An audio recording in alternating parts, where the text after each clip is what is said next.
और अमेरिका और यूरोप की मंदी का एक दूसरा कारण मैं और बताता हूं, जिससे 2 दिवस 3 दिवस पहले की ये जो अतरे की घटना है वो जुड़ी हुई है, उसको आप जरा ध्यान से समझने की कोशिश करें। ये जो वॉशिंगटन में इतना बड़ा तमाशा हो गया, 2 बड़े टॉवर्स को ध्वस्त कर दिया एक हवाई जहाज ने। ये 2 बड़े टॉवर्स करीब करीब 110 मंजिल वाले थे, जिसमें पता नहीं कितने हजार लोग मरे हैं। कोई भी निर्दोष नागरिक मरे तो दुख होना चाहिए हमें, क्योंकि हम भारतीय संस्कृति के लोग ऐसा मानते हैं कि किसी को मारने का अधिकार किसी को नहीं है, क्योंकि जीवन देने का अधिकार जब हमें नहीं है तो मारने का अधिकार हमें नहीं, तो हम तो सब दुख ही प्रकट कर सकते हैं। लेकिन ये जो घटना घटित हुई है, इसका मंदी के साथ सीधा रिश्ता है, मैं ऐसा मानता हूं। आप मेरी बात को थोड़ा हो सकता है आज हंसें, लेकिन आप देखेंगे 10 वर्ष के बाद मेरी बात आपको पूरी की पूरी सच दिखाई देगी। मैं ये कहना चाहता हूं कि ये जो भयंकर दुर्घटना अतिरेकियों ने की अमेरिका में, वॉशिंगटन डीसी में 2 टॉवर उन्होंने उड़ा दिए, इसका मंदी के साथ सीधा रिश्ता है। आप पूछोगे कैसे, वो मैं बताता हूं। यूरोप और अमेरिका में मंदी क्यों आती है? मैंने यूरोप और अमेरिकन इकोनॉमी का पिछले 10-12 वर्षों में काफी स्टडी किया, और स्टडी करने के बाद मुझे जो हैरान करने वाली बात मिली, माहिती मिली, वो ये कि वहां जो है इंडस्ट्रीज जो चलती हैं, उनमें जो सबसे ज्यादा इन्वेस्टमेंट होता है, जो पूंजी निवेश होता है, वो किन इंडस्ट्रीज में है? हाईएस्ट इन्वेस्टमेंट अमेरिका में वॉर इंडस्ट्री में है। वॉर इंडस्ट्री माने युद्ध के उद्योग, युद्ध के उद्योग माने हथियार बनाने वाली बड़ी बड़ी कंपनियां। मैं कुछ नाम लेता हूं आपको। एक बहुत बड़ी कंपनी है रेथियोन कॉरपोरेशन, हजारों अबज डॉलर के हथियार हर साल बनाती है, अमेरिका की सबसे बड़ी कंपनी है हथियार बनाने वाली। दूसरी नंबर की जो कंपनी है अमेरिका की, एक्सॉन, हथियार बनाने वाली दूसरे नंबर की सबसे बड़ी कंपनी। तीसरी अमेरिका की कंपनी है फोर्ड।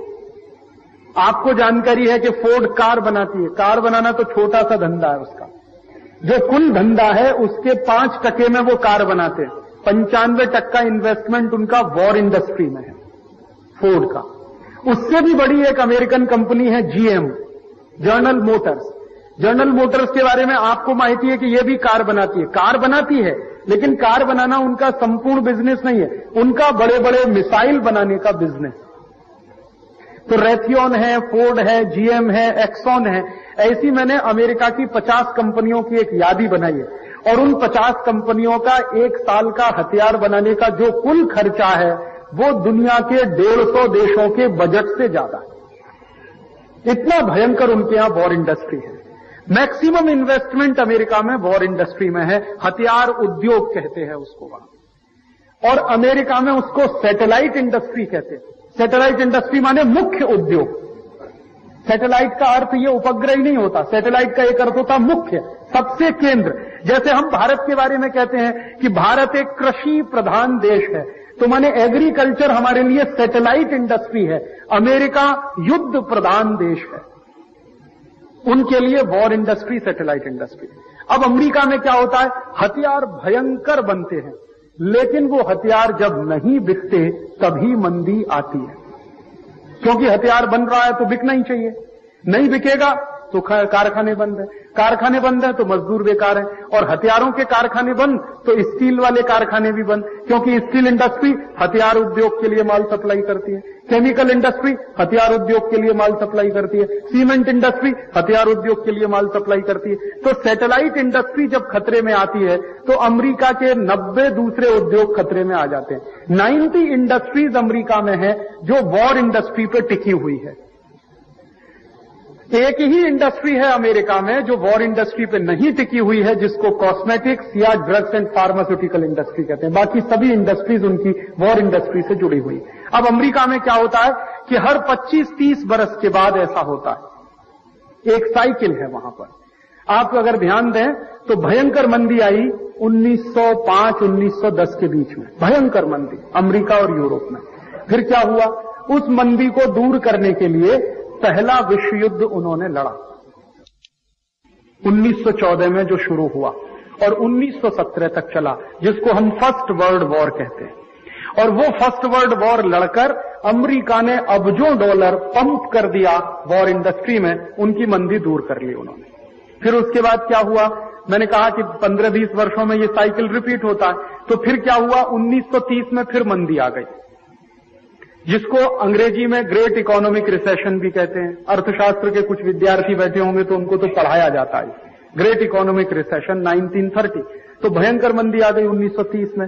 फिर अमेरिका ने क्या किया, यूरोप ने क्या किया, उस 1930 की मंदी को दूर करने के लिए उन्होंने सेकंड वर्ल्ड वॉर किया, दूसरा विश्व युद्ध लड़ा। और दूसरा विश्व युद्ध शुरू कैसे हुआ, दूसरा विश्व युद्ध शुरू हुआ पर्ल हार्बर नाम की अमेरिका में एक जगह है, वहां पर अटैक हुआ। तो पर्ल हार्बर पर अटैक हुआ तो फिर विश्व युद्ध भड़क गया।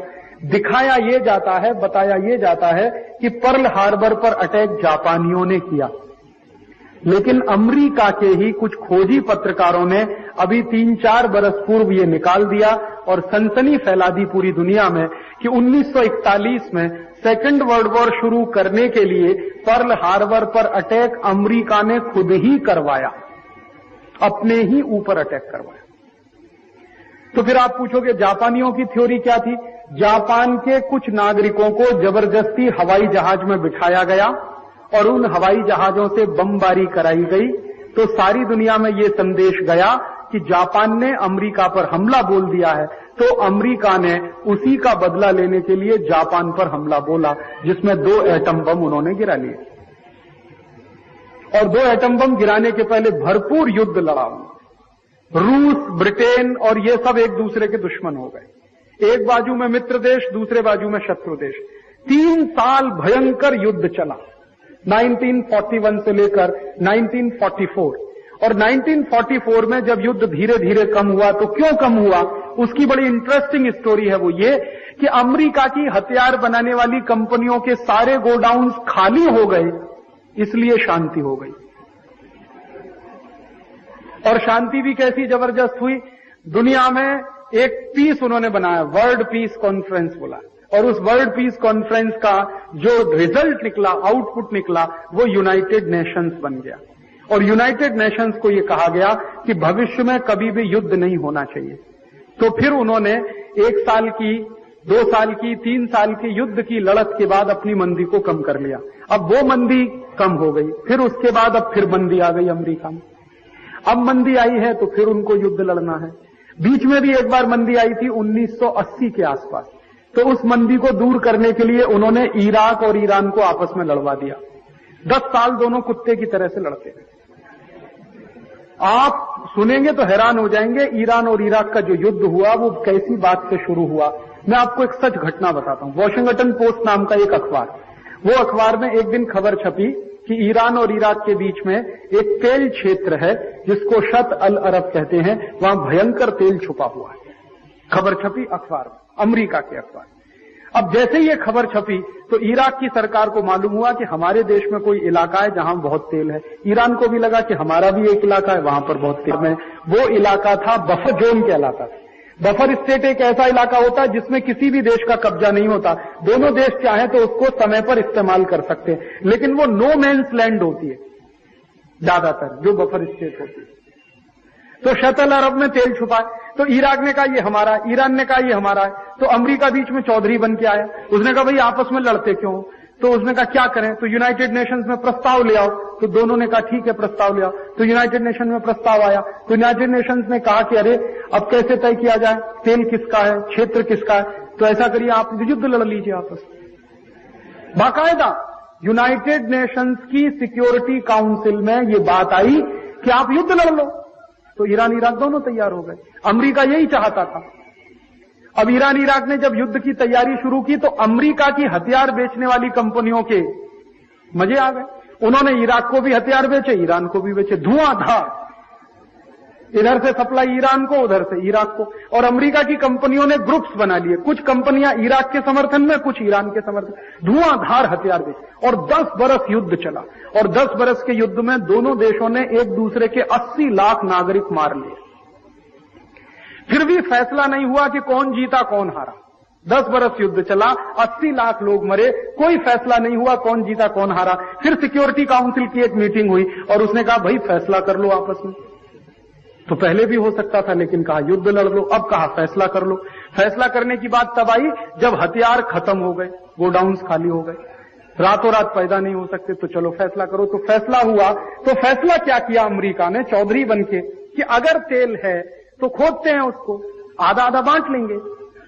अब ये बात तो पहले भी समझ में आती थी, आधा आधा बांट लेंगे। तो उन्होंने कहा ठीक है। अब दोनों देशों के बीच तेल खुदाई का काम शुरू हुआ, तो ठेका किसको मिले वो सवाल आया। तो अमेरिका ने हमारी कंपनियों को दे दो ठेका। ना इराक को ईरान पर भरोसा, ना ईरान को इराक पर भरोसा। दोनों एक ही सभ्यता के देश हैं, एक ही जाति के हैं, लेकिन एक दूसरे के दुश्मन हो गए कट्टर। तो उनका भरोसा नहीं एक दूसरे पे, तो अमेरिका की उसमें लाग लग गई। वो जो बिल्ली बंदर की कहानी है ना, वो आप जानते? दो बिल्ली लड़ती थी, एक बंदर था, और वो एक की रोटी खाता था, वो दूसरे की भी। तो वो कहानी में पूरी रोटी बंदर ही खा गया, बिल्लियों को कुछ नहीं मिला। वही हुआ इसमें ईरान इराक के साथ। तो अमेरिका ने कहा हमको दे दो धंधा, तो उन्होंने कहा ठीक है। तो दोनों अमेरिकी कंपनियां जिन्होंने युद्ध के लिए हथियार बेचे थे, उन्हीं को तेल निकालने का ठेका भी मिला। अब उन कंपनियों ने तेल खोदना शुरू किया, माने ड्रिगिंग शुरू की। और जब करते गए 2-3 बरस के बाद कहा कि यहां कुछ भी तेल नहीं है, हो गया काम। अब जब ये तय हो गया कि इसमें कुछ भी तेल नहीं है, तो ईरान इराक वालों ने सिर पे माथा अपना पीटा कि हम पागलों की तरह से लड़ते रहे, अब यहां कुछ भी तेल नहीं। तब इराक के राष्ट्रपति, जिसका नाम है सद्दाम हुसैन, उसने कहा कि अमेरिका ने हमको लड़वाया, ये खलनायक है, ये विलेन है। तब से वो अमेरिका के खिलाफ हो गया। तो अब अमेरिका कहता सद्दाम हुसैन को मार दो, क्योंकि वो अब अमेरिका की पोल खोलता है, इसलिए उसको मार दो।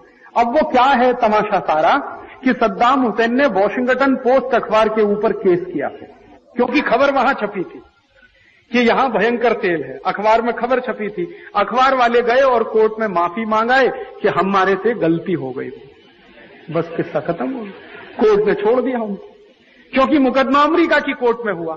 क्योंकि वॉशिंगटन पोस्ट अखबार जो है, उनकी जो ज्यूरिसडिक्शन का वो है ना, हर एक अखबार का अपना एरिया होता है, तो वो कहते हैं हमारा एरिया तो अमेरिका है। तो गए वो केस करने, अमेरिका के जज ने उनको माफ कर दिया, भाई गलती हो गई।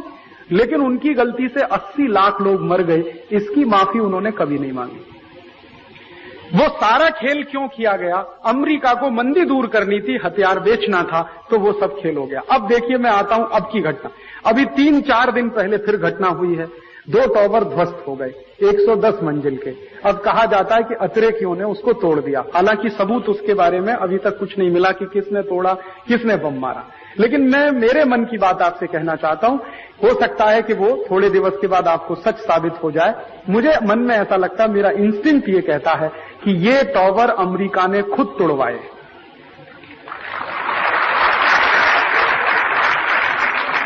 आप पूछोगे क्यों तोड़वाए? मैं आपको 3 प्रश्न रख रहा हूं और आप उन पर ध्यान से सोचें।